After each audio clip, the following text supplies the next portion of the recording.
Hello, welcome along to our latest helping of You Are My Boro. Now, the bad news is there's no Neil Warnock with us today. The good news is there is a Scott Wilson joining us to look back on that with Warnock earlier this week and to look ahead to Boro's trip to face his Huddersfield side this weekend. Before we go any further, thanks to everyone for all the feedback. We've had, well, it's our most viewed video, as you can imagine, by a long way since we started this. Great feedback. Thanks to those who've subscribed, those who've dropped in the comment section, and we've got some more exciting guests lined up in the next few weeks. So not sure it'll be quite as colourful as Neil Warnock, but I think maybe not. No, maybe not. He was great. He was great, wasn't he, Scott? He was. He's great value. I mean, you know, we obviously dealt with him as Boro boss, and whatever you think about what his sides did on the field, and however it kind of petered away a bit towards the end, he was just great value. I mean, just a lovely fella, first of all, but, part of that old school of managers who you just kind of get the job, get the fans, get the relationship between the club and the community.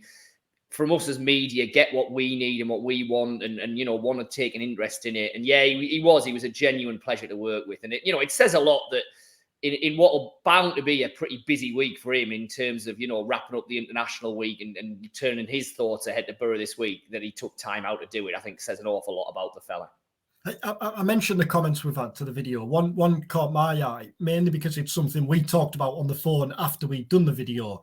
Yeah. Paul Smith commented saying that he wishes more managers were that open with the media. Now, Warnock is probably the last of a dying breed, or one of the last of a dying breed. But we were talking about it on the phone afterwards, weren't we? How everyone wins really from the kind of approach Warnock takes. In that, obviously from a selfish press point of view, we get great copy out of it, but the fans get to read that. We're just the middlemen, really. The conduit, and Warnock undoubtedly benefits, or the manager undoubtedly benefits in the eyes of the supporters to see that side to their manager. To them, and I genuinely think fans like that. They want to get inside their manager's head. They want to know what he's thinking, what kind of a person is he, why is he making the decisions that he's making, and I don't understand a lot of the time why managers, and especially kind of this modern breed of manager, is so guarded and so reluctant to open any kind of a window into who they are. And we're beginning to see a little bit more of that with Michael Carrick, aren't we, to be fair? I mean, he was, very guarded at the start. He still is to a slight extent, but I think he is opening up a bit. And I hope that continues because, yes, clearly, like you say, obviously it benefits us. But I think fans take an awful lot from that as well. They want to get to know the person who's driving their club forward and what makes them tick and what they're thinking about. Last one on Warnock before we come back to him later to talk about the game tomorrow and his Huddersfield team. But where does he rank in terms of dealing with Boro managers? How highly is he for you? How much did you enjoy dealing with him when he was manager? Who else was up there? I think he'd be right up there near the top. And I think what you've got to remember is that for half of the time, at least, he was here, we never actually met him in person. So to get that kind of relationship going and to be that open and friendly and warm when he's just sat at the other end of a computer and you're not actually even in the same room as him, I think says an awful lot as well. So yeah, he would have to be right up there. Of the ones that I've dealt with, I mean, I always enjoy dealing with Gareth.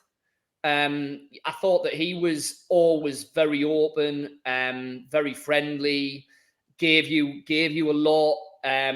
Woody would fall into that category as well. I mean, obviously only a short spell and clearly things weren't really happening on the pitch and didn't really happen on the pitch. But just in terms of being approachable, being just an honest fella.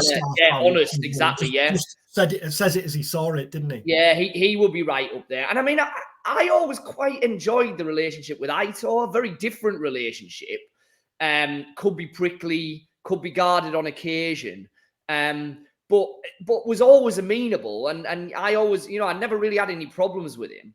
I mean, the difficult one that clearly stands out will be Strachan. That was Gordon Strachan. I found very difficult to warm to, difficult to get on with, difficult to have a lot of respect for him in many ways. So he would definitely be straight to the top of the list of the least enjoyable Boro manager to work with. But I think Warnock would probably be pretty much right at the top of the list of the most enjoyable.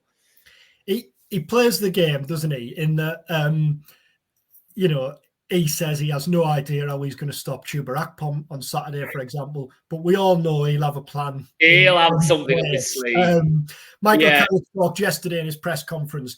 I put my foot in it, really. I asked him what his memories are of playing against Warnock's teams. And Carrick said, well, actually, the one that springs to mind is playing against that West Ham team when West Ham won on the final day. The day when Warnock Sheffield United went down. Yeah, and you know what Warnock's like. I can well imagine he'll remind Carrick of that. That'll be totally awarded. Huddersfield on Saturday.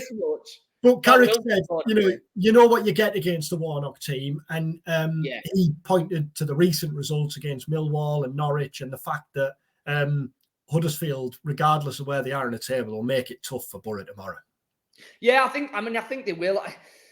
We all know how Neil Warnock's going to set his team up. We all know what Huddersfield are going to be like. We all know the game plan they're going to adopt. The one thing that I would say is that when Boro have encountered that thus far under Michael Carrick, both at the Riverside and in away games, they've generally coped pretty well with that. I don't think that will unsettle Boro unduly. I think that this is a Boro side that, yes, they play really nice football, they create chances, they get on the front foot. But when they have to get in the trenches a bit, they've got players who are willing to do that. Jonny Howson will be leading by example there, won't he? Chuba, for all we've revelled at his goals, his work rate and his closing down of players has been absolutely second to none. And then whoever we pick of the two from the three centre-half options, Lenihan, Fry, McNair, they're not going to be worried by whatever way Huddersfield choose to attack, however they choose to get the ball in the box. That's not going to affect them. So, I think this is a Boro side that's good enough to be able to play their own football against whoever they're up against. Almost rise above it. Yeah, I don't worry about them being knocked out of their stride. I genuinely don't. Now, they might have an off day. That's a possibility, isn't it? But I'll be surprised if we're coming away from the John Smith Stadium saying, "God, Boro just didn't handle that. They couldn't cope with that." I'd be surprised if that was the case. Do you think Chuba will feel like he has a point to prove? Yeah, probably. I think he's probably felt like he's got a point to prove all season, to be perfectly honest. And I think that's maybe what's, helped to kind of fuel him and spark this massive turnaround. I think he will. Like I say, I think he's just gone into this entire season saying, right, okay, I'm going to show them. I'm going to make them see what I'm all about. And I'm going to prove that not only am I more than capable of playing in the Championship, but I'm also more than capable at a much higher level. Now, will he feel he's got an individual point to prove to Neil Warnock? Yeah, quite possibly. Neither Warnock or Wilder fancied him. Warnock was pretty open, wasn't he, in the last vid, saying, I'd kind of given up on him. I didn't think I could get out of him what I needed to get out of him. Chuba obviously then had the loan spells. So, yeah, I think he will. I think he will feel I've got a point to prove. But like I say, I kind of feel that's been fueling him all season, to be honest. Huddersfield were Boro's last opponents before Carrick's appointment back in October. Yes. It was a grim 0-0 draw. It was a grim night, wasn't it? Yeah. Huddersfield were bottom, I think. Mark Fotheringham was manager then, and Boro were a place and a point above the relegation zone, but Coventry below them had 3 games in hand at the time. That's right. Carrick wasn't there that night, but I think it was public knowledge, wasn't it, that he was going to be what was coming? Yeah, it was. Yeah. He was asked in his press conference this week, and there's kind of been variations of this topic, hasn't there, over the last few weeks. Could you have believed at that point that the table had looked like it did now? And he said, well, yeah, I could believe it. He didn't come in with targets in mind, but he clearly had belief. But it was interesting. He kind of said at the start of this season, he was open to the idea of getting back into football and back into management, but he was enjoying time with the family. He wasn't kind of desperate to get in.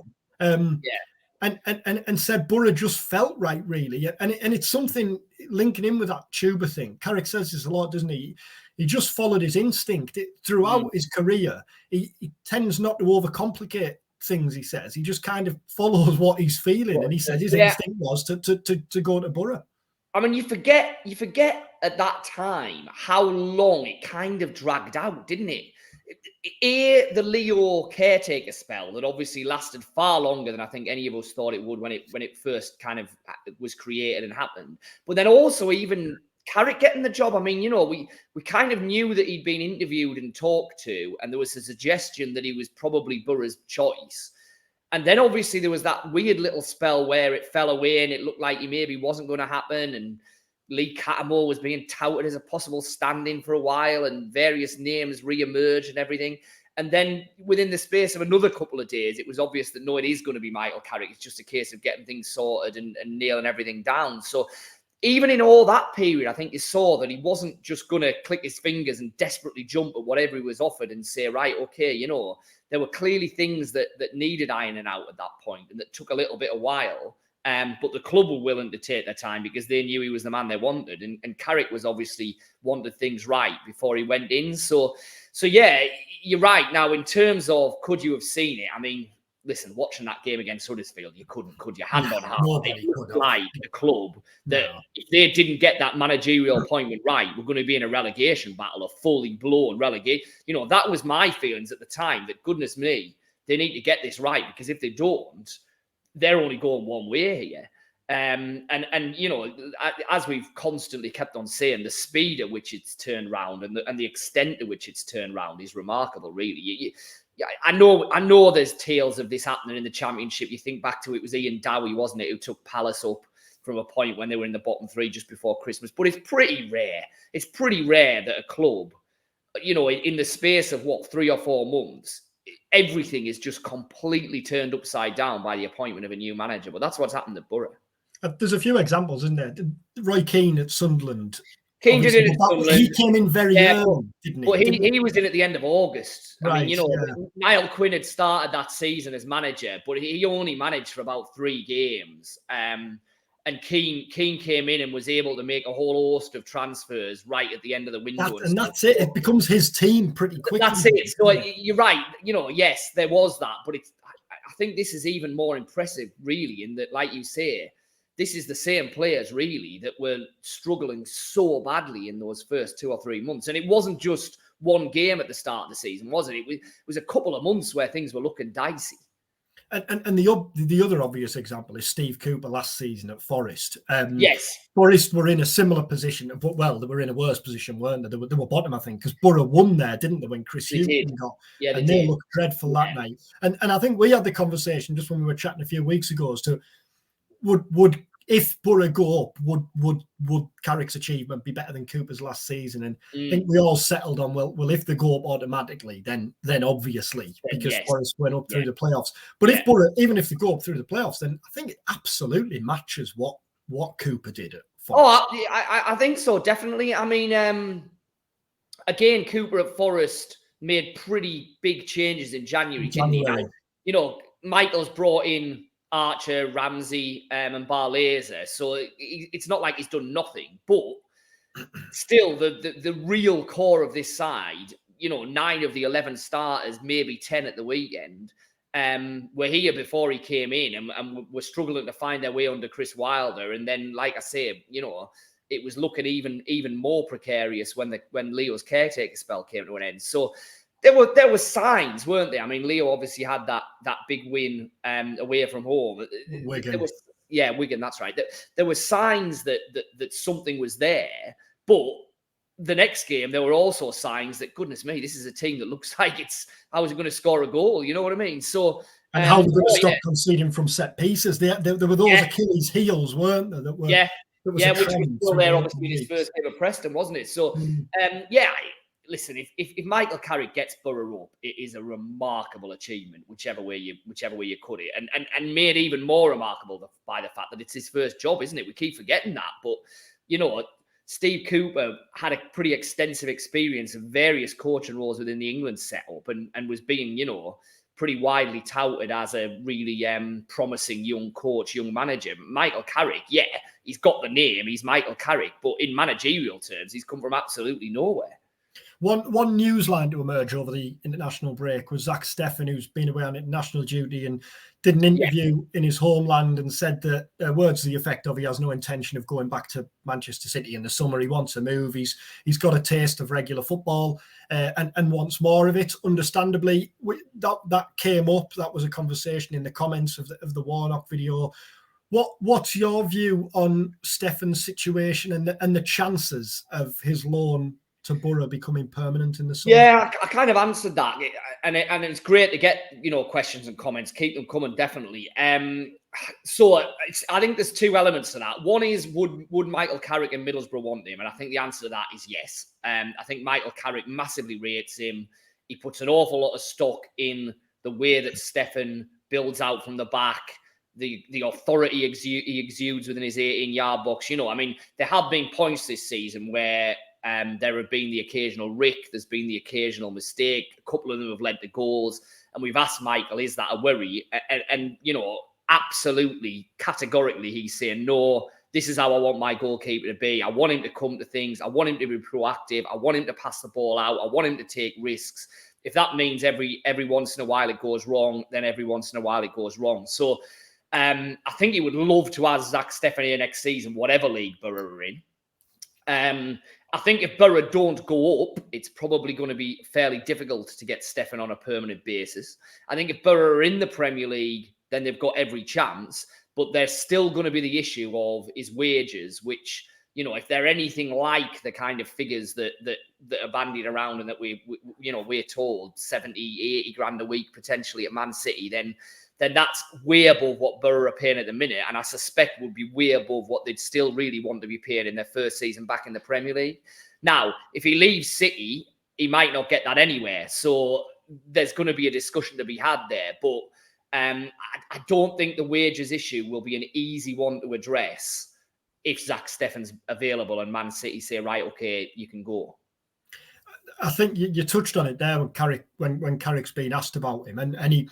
a couple of times he's really leapt to his defence, hasn't he, and talked about his importance. And you only have to look at one of the goals in the Preston game. I think it was the Akpom opener where Stefan started the move right from the back to the front. And that's it. He's kind of not only the last line of defence, but he's a first line of attack. Starting point of attacks in Carrick's team. He's a modern breed of goalkeeper, isn't he? And the leading Premier League clubs are all heading down that direction in terms of the type of goalkeeper they want. And so it's no surprise that's Carrick's modus operandi either. That's the way that he wants his goalkeeper to be. And they're not that easy to find. That's the thing. No. It's all very well saying I want a goalkeeper to do that, but if you look around, say the Championship, there's not many goalkeepers who are as adept at it as Zack Steffen. Arguably none. There's not that many in the Premier League. So I think that's why it would be such an appealing move if they could make it happen. But the numbers will be difficult. I don't think there's any getting away from that. Because regardless, and I know we've touched on this briefly in past videos, but regardless of whether Boro go up or not, the priority at this stage looks like it'll be sorting the keeper situation early in the summer. That's not an area that you want to rumble on, is it, into the late pre-season? No, and like I say, especially when the goalkeeper is pretty important. That's it, yes. He wants his team to be. He doesn't just want a goalkeeper. No, he wants a shot stopper. Exactly, yeah. He wants a keeper that ticks lots of boxes, doesn't he? So yeah, I mean, Steffen's future is, even if Boro eventually end up getting him, I suspect it won't be quick at the start of the summer. So there's going to have to be some thinking and some conversations there because, Liam Roberts is obviously there as the number 2. Would Michael Carrick see him as a number 1? I mean, in fairness to Liam Roberts, we haven't seen anywhere near enough of us for us to make a judgment call, but you'd suspect not, whatever league Boro are in. So I think, if it's not Steffen, then it's going to have to be someone who ticks the same boxes that Steffen is currently ticking. And that's not going to be an easy one to get, I don't think. On the subject of Boro keepers, I'd seen that Marcus Bettinelli had signed a new contract at Chelsea this week. It's a funny old game at times, isn't it? When you certain things you would never have predicted. I mean, yeah, exactly. But it's kind of like the whole Ross Turnbull, Jason Steele. I mean, Jason Steele's going to be starting for Brighton this week. Number one at Brighton, yes. Yeah. You know what I mean? Who would have seen that coming? Not only from his Boro time, but obviously we covered him at Sunderland as well. And, you know, his form had dropped off an absolute cliff in that season. Sunderland went down. And yet there he is now as a Premier League regular. Ross Turnbull, more winners' medals than pretty much any goalkeeper in the last 20 years from when he admittedly sitting on the bench most of the time. But still, you know, it is strange. But Bettinelli, you didn't see that coming, did you? The one whose career kind of dropped off a cliff after leaving Boro is Randolph, isn't it? And yet, who was probably Boro's best keeper in the last 10 years? He was by far at that stage, in my eyes, the best keeper in the Championship. Yeah. Yeah, it's a funny old game, innit? I remember interviewing Danny Coyne. I remember interviewing Danny Coyne once at Rockcliffe, and it stands out because I'd done a 45-minute interview with him. And any budding journalists watching or listening here can learn a lot from this. And as I went to walk out, I realised that my dictaphone had stopped playing 10 minutes in. So that kind of heart-sinking moment. Anyway, Danny Coyne sat down and did the full thing again with me. So he kind of sat there for an hour and a half doing the same interview twice. That's fantastic. Yeah. But I remember asking him then about the mindset of a number two goalkeeper. No one wants to grow up saying, I want to be a number two goalkeeper when I'm older. What at some point, when is the shift that, right, I'm going to accept that's my career, that's my job. I'm a full-time trainer, effectively. I mean, that must have happened with Randolph. When he made the move, he clearly made the move thinking, I can make myself number one here. I can get into a Premier League side. But they had Fabianski, didn't they, at the time? I know, but you know, he's got to have had that belief, surely. And yet, kind of at no stage has he said, right, okay, that hasn't worked. Let's try and get away from here and go back to being a Championship number one and potentially being the best keeper in the Championship. So you're right, that mindset must have clicked with him that, right, okay, this is my role now. But I mean, he was a good keeper at Boro, wasn't he? Oh, he was excellent, wasn't he? He was. You look back to that summer of 2017 and who came in. And Howson is obviously the standalone success, isn't he? But Randolph was excellent, wasn't he? In that season.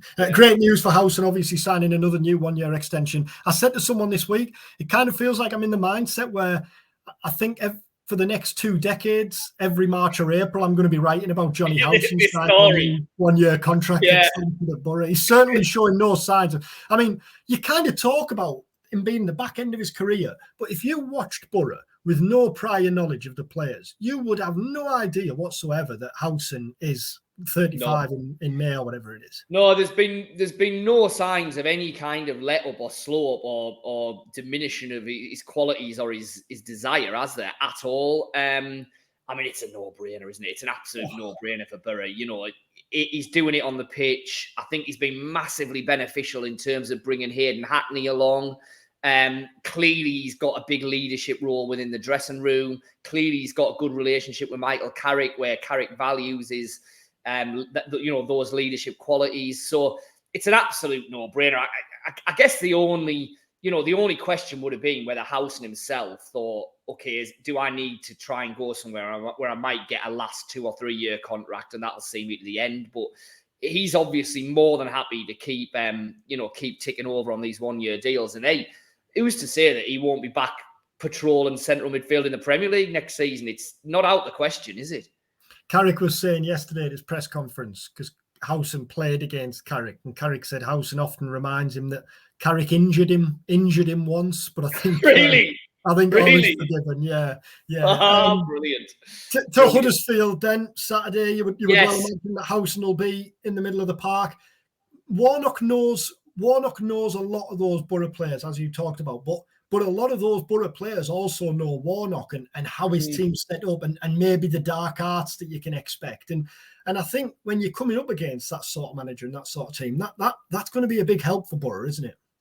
Yeah, I think it is. I mean, I've been thinking about this all week. To what extent will it make a difference that Warnock knows these players so well? I mean, in terms of he knows their characters really well, which you wouldn't get if you weren't managing a team and working with them every day. And he knows what makes them tick, and he knows what weaknesses or what vulnerabilities they might have.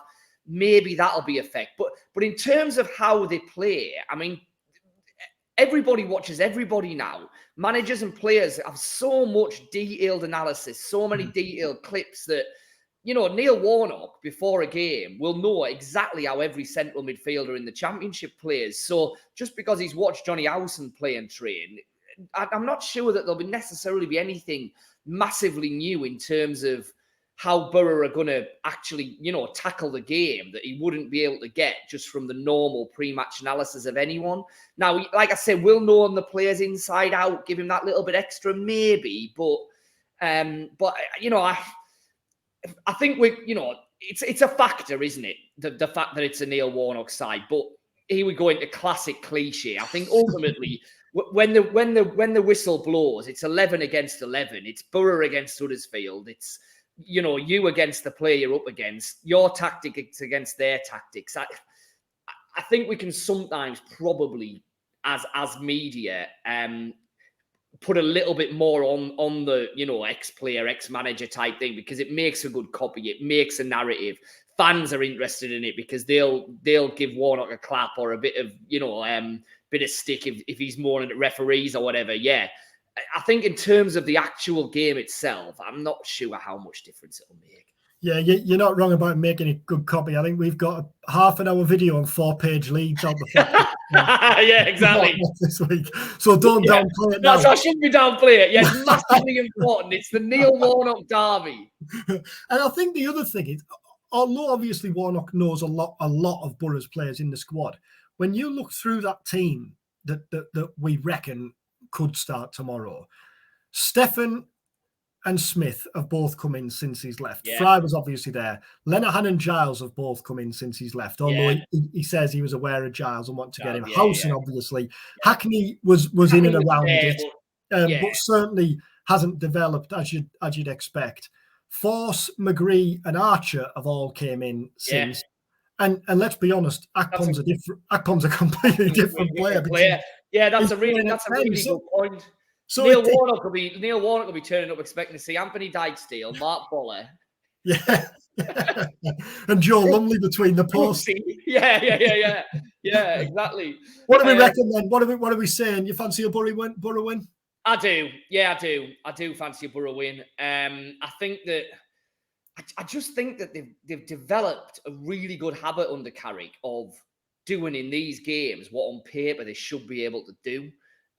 You know, they've put this typical Boro thing to bed, I think, that, and I hope I'm not tempting fate here, but no, I agree. You know, that for me has been one of the most impressive things. Yes, they've played superbly in some games. Yes, they've had some standout wins, like obviously the Bramall Lane one, but it's the way that Boro have just calmly dealt with games that on paper they should win that I think's been the most impressive thing under Carrick. And I can't really see any reasons why it'll be different at the weekend. I fancy Boro.